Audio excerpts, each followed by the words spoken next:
Ribuan tahun yang lalu, jauh sebelum manusia mengenal mesin atau tulisan, mereka sudah akrab dengan anggur yang difermentasi. Konon, kisah wine dimulai sekitar 6,000 sampai 7,000 tahun yang lalu di wilayah Kaukasus, sekarang Georgia, Armenia, dan Iran. Saat itu, para petani menyimpan buah anggur dalam kendi tanah liat. Tanpa mereka sadari, anggur yang dibiarkan lama akan berfermentasi secara alami karena ragi liar, dan jadilah minuman yang berbeda, wine. Orang-orang kuno menyadari bahwa cairan ini membuat tubuh hangat, suasana hati ceria, dan seringkali dianggap memiliki kekuatan magis.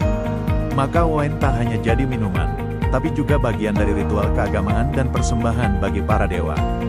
Bangsa Mesir kuno kemudian membawa wine ke level lebih tinggi. Mereka membuat wine untuk para bangsawan, Firaun, dan upacara sakral. Gambar di dinding piramida memperlihatkan para budak yang memeras anggur, sementara kendi-kendi wine disimpan sebagai bekal perjalanan raja ke alam baka. Di era Yunani kuno, wine menjadi pusat kehidupan sosial. Mereka memiliki dewa khusus bernama Dionysus, dewa anggur dan pesta. Orang Yunani percaya bahwa wine mampu mendekatkan manusia dengan para dewa, sekaligus menjadi simbol persahabatan. Bangsa Romawi lah yang kemudian menyebarkan budaya wine ke seluruh Eropa. Mereka membawa kebun anggur ke Prancis, Spanyol, Jerman, hingga Inggris. Orang Romawi juga yang mulai memberi perhatian pada kualitas tanah, terroir, metode fermentasi, dan cara penyimpanan wine dalam tongkai wine.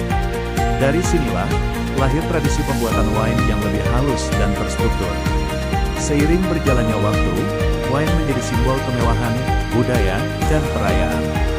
Di abad pertengahan, para biarawan Eropa melanjutkan tradisi pembuatan wine, terutama di Prancis dan Italia. Mereka menulis catatan rinci tentang teknik fermentasi, jenis anggur, dan kondisi cuaca, sesuatu yang kelak menjadi dasar industri wine modern. Hingga hari ini, wine bukan sekadar minuman. Ia adalah warisan peradaban manusia, minuman yang menyatukan sejarah, seni, dan keindahan rasa. Dari pesta kerajaan hingga makan malam sederhana, wine selalu hadir sebagai simbol pertemuan, kebersamaan, dan cerita yang tak pernah habis dituangkan. Mau aku lanjutkan dengan kisah bagaimana wine berkembang jadi gaya hidup modern, dari Prancis hingga California? Anda bilang, lanjutkan. ChatGPT bilang, baik, mari kita lanjutkan kisah perjalanan wine setelah era kuno hingga menjadi gaya hidup modern. Memasuki abad ke-17 dan ke-18, wine mulai memasuki era perdagangan global. Kapal-kapal dagang Eropa membawa tong-tong wine dari pelabuhan Bordeaux di Prancis, Jerez di Spanyol, hingga Porto di Portugal ke berbagai penjuru dunia. Disinilah muncul istilah fortified wine seperti sherry, port, dan Madeira, karena wine diperkuat dengan tambahan alkohol agar tahan dalam perjalanan panjang di laut. Pada masa itu juga lahirlah tradisi klasifikasi wine. Di Prancis, kebun anggur Bordeaux mulai mengelompokkan kebunnya sesuai kualitas dan reputasi. Inilah cikal bakal sistem Grand Cru dan Premier Cru yang hingga kini masih menjadi standar kemewahan di dunia wine. Di abad ke-19, revolusi industri membantu wine masuk ke masyarakat lebih luas. Namun, tantangan besar datang ketika hama phylloxera menyerang kebun anggur di Eropa. Banyak kebun anggur hancur, hingga akhirnya para pembuat wine menemukan solusi dengan mencangkok pohon anggur Eropa ke akar anggur Amerika yang lebih tahan hama. Dari sinilah, wine kembali bangkit. Lalu, memasuki abad ke-20, wine tidak lagi hanya milik Eropa. California, Chili, Argentina, Australia, dan Afrika Selatan mulai menanam kebun anggur besar-besaran. Wine dari dunia baru ini memberi warna baru, lebih segar, lebih berani, dan seringkali lebih mudah dinikmati oleh orang yang baru mengenal wine. Peristiwa besar terjadi pada tahun 1976 dalam kompetisi terkenal bernama Judgment of Paris.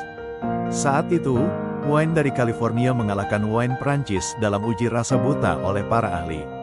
Hasil ini mengejutkan dunia, membuktikan bahwa kualitas wine tidak hanya berasal dari kebun anggur tua di Eropa, tetapi bisa lahir di tanah manapun yang tepat. Sejak saat itu, wine menjadi bagian dari gaya hidup modern.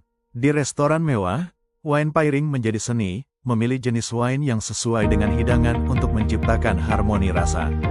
Di sisi lain, Wine juga dinikmati secara sederhana, sebagai teman makan malam keluarga atau perayaan kecil. Kini, dunia wine terbagi menjadi dua, Old World Wine, Eropa, dengan tradisi dan sejarah panjang, dan New World Wine, Amerika, Australia, dan lainnya, dengan pendekatan modern dan berani bereksperimen. Keduanya sama-sama dihargai, tergantung selera dan momen.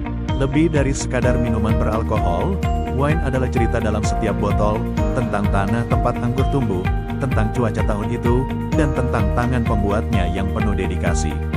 Setiap tetesnya mengandung perjalanan sejarah, budaya, dan seni.